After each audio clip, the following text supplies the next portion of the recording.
What up, people? It's your boy Master Judy out here with another comic review. So we got a Deathbringer. It's one of these one-offs for the year of the villain, the Infected, and so Donna Troy's one of the Infected. Um, I thought that King Shazam was pretty good. I did a review on that, but this I don't know what to think about it. It was certainly not bad, but at the same time, it's not. It wasn't good, and it really highlighted the fact of the issues that not only Donna Troy has in terms of her writing, but the Titans in general. Um, but I'll get to that later because I was on Nerdets and I read it this morning. I was like, oh, it's not that bad. Oh,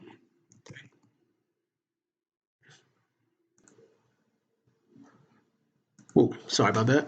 So I had to get the door. But the fact I wanted to say was that, the Titans in general, which, years ago, they used to, and when Rebirth came out, they were probably one of the solid team books out there. But so much has happened to them. Nightwing shot in the head, lost his memory. Roy Harper, dead at the moment. Wally West trying to go through this path of redemption. And now Donna Troy, after Roy died, she took it hard. She became an alcoholic. She became an alcoholic. She slowly became an alcoholic after, they were worried about this evil version of Donna Troy, and which was an interesting concept. But right now, it's like they've forgotten what made it interesting, and they're doing this. But I'll get to it later at the end of this review. So, as you know, the doom signal has come about, and there's chaos everywhere, and they're in Alaska, and people are fighting each other, different factions. I will say that Brent Peoples, the art's pretty cool. I think it's pretty nice. But as they're fighting, they're noticing somebody's in the shadows, watching them, picking them off one by one. And, Raven is here. She can't sense Donna, saying that, I can't exactly sense your feelings right now, but given how upset you were when you left, I'm just assuming. And, Raven is knocked out. So we get back, 3 weeks earlier. Donna's spacing out. They're trying to broker this peace deal between these two neighborhoods, between those who are metahumans and those who are not metahumans. So kind of like an X-Men type of thing. And we get a lot of this exposition. Donna's like, okay, the neighborhood watch wants to be formally deputized. The dissenters wanted to be dissolved entirely. Neither party is okay with the other's request. Our position is that the current solution of just fighting it out in the streets is not okay either. So we're going to keep talking until we come up with a new one. If we can't stop the violence with mediation, we'll have to take more drastic measures. No one is okay with that. Okay. Look, I'm not going to pretend that it isn't hard to reach consensus in a group where the one thing that you have in common is being different, but it's hard. But hard doesn't mean impossible. The Titans have had our shares of ups and downs, an identity crisis. That's exactly why the Justice League asked us to mediate this conflict, and we will always find something bigger than ourselves to work towards it together. Differences aside, it sounds like you all want the same thing. For Serenity Point to be a place where many humans can openly coexist with their abilities. Can we agree on that, right? Right? And of course, yeah, the argument like that, and they obviously table it till next year. And apparently, um, we see that um, apparently the Titans have dissent among themselves. So, uh, yeah, the people see that. Oh, you guys suck too. But Donna's like saying that I don't have Wonder Woman's patience or diplomacy. I can't build communities like Nightwing could. So I don't know what to do. And, Raven's trying to comfort her. So yeah, that's that. So pretty much the rest of the story is just pretty much evil Donna as Deathbringer targeting each of her old teammates one by one.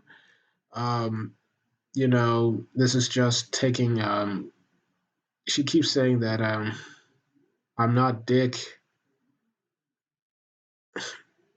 and she's like, I'm not Nightwing. I haven't done enough, and and she's like, and Natasha Irons Steel, well, the other Steel, but Natasha Irons is pretty much saying, look, you want to take drastic measures, and I can't be a part of that, so no. Meanwhile, of course, we all know the shtick. Batman who laughs comes in, basically traps her, sets up a booby trap, infects her, and then that, and we see that Natasha Irons comes in and realizes everybody in this hospital is dead. Um, we see that she loses her suit and MRI. I don't know whether Donna has infected her too. Basically, Beast Boy doesn't stand a chance. He gets, knocked out. Bam, Deathbringer is here, and we see that basically Donna. She basically, even one explains basically Donna Troy, you knew, could have let herself force a truce. So she could have let the fighting continue either. She just wanted to be a good leader, play her part. Feeling unfit to lead, the only thing she could, she submitted.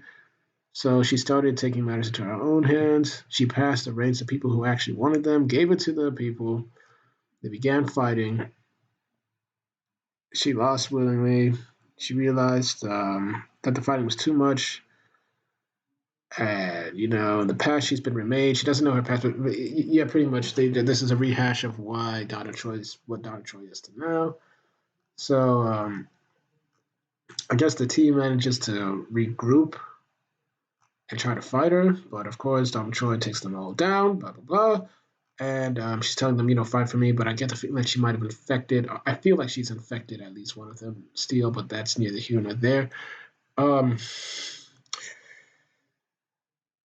uh, like I said, it's not bad, but it's like a lot of exposition that just kind of bogs it down.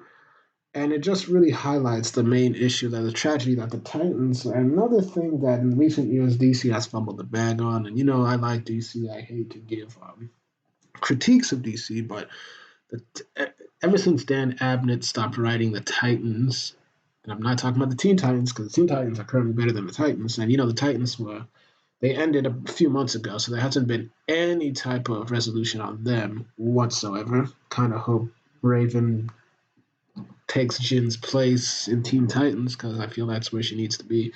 But that's neither here nor there. But yeah, the Titans of old are in horrible places right now. As I mentioned, Dick Grayson, amnesia, bullet in the head, or out of his head, or shot in the head. Roy Harper, Arsenal, he's dead. Wally West, he's trying to redeem himself on this trip on something that need not have happened to him, but he gets screwed over. And Donna is now pretty much suffering completely, basically harping on things that she can't control. Well, I'm not Dick, so I can't do that. I'm not Wonder Woman, so I can't do that. I don't know who I am. Blah blah blah blah blah. I have a. I'm abusing prescription drugs. I think, like what the love of my life Arsenal had a problem with too. But hey, what can I say? So I'm giving this a. I'm gonna give this like a 5 out of 10. This is one of my lowest ratings for DC comic. Really hurts, but I got to do it. So thank y'all for watching. Please like, share, and subscribe, and hit the notifications. Make sure you're notified. Once again, I do these reviews for you, the people, because I want to discuss good comics and get your views on them. Thank y'all for watching, and I should hope to have maybe one more video later. Peace.